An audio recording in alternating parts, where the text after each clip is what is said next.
আসসালামু আলাইকুম। আশা করি আপনারা সকলেই ভালো আছেন। আমাদের একটি নতুন ভিডিওর সাথে নতুন ভিডিও দেখার জন্য আপনাদের সবাইকে স্বাগতম জানাচ্ছি। যারা আমার চ্যানেলে নতুন আছেন তারা অবশ্যই সাবস্ক্রাইব করে নিবেন। যারা পুরাতন আছেন অবশ্যই এই ভিডিওতে একটি লাইক করে দিবেন এবং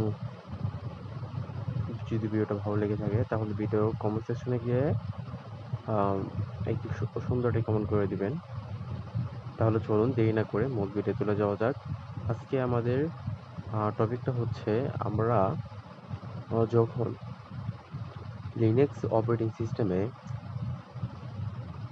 PHP-MyAdmin পেজটি ইনস্টল করি তখন আমাদের একটি ইনক্লুড মানে ইনক্লুড পাথ অ্যাড করতে হয়, নয়তোবা আমাদের এই প্রবলেমটি ফেস করতে হয়। তার জন্য আমরা কিভাবে ইনক্লুড পাথটি কোথায় সেট করব এবং কিভাবে সেট করব এই ভিডিওর মাধ্যমে আপনারা বিস্তারিত জানতে পারবেন। তাহলে চলুন আমরা কমেন্ট সেকশনে চলে যাই। কমেন্ট সেকশনে যাওয়ার পরে আমাদের টার্মিনালটা ওপেন করে নিতে হবে। টার্মিনালটা ওপেন করার পরে আমাদের যে এই জায়গায় দেখেন ফার্স্ট যে লিঙ্কটা আছে এটা প্রথমেই পেস্ট করে দেব। পেস্ট করে দেওয়ার পর একদম আস্তে আস্তে স্ক্রল করে আমাদের কিবোর্ডের যে এরো বাটনটা আছে এরো বাটনের মধ্যে প্রেস করে আস্তে আস্তে পেজে মানে নিচে চলে আসবো।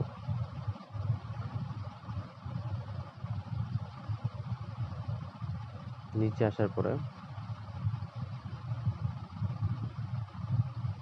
নিচে চলে আসবো। তারপরে আমাদের যে পরের যে আহ, পরের যে পার্টটা আছে এই পার্টটা কপি করে নেবো এই জায়গা থেকে। কপি করে নিয়ে এই জায়গায় না পেস্ট করে দিতে হবে। হ্যাঁ, এখানে একটা বোঝার জন্য PHP-MyAdmin কমন লিখে দিলাম। কমন লিখে দেওয়ার পরে এই জায়গায় পেস্ট করে দেবো। পেস্ট করার পরে ফাইলটাকে সেভ করতে হবে। সেভ করার পরে এক্সিকিউট করে বের হয়ে গেলাম। বের হয়ে যাওয়ার পরে এখন আমরা systemctl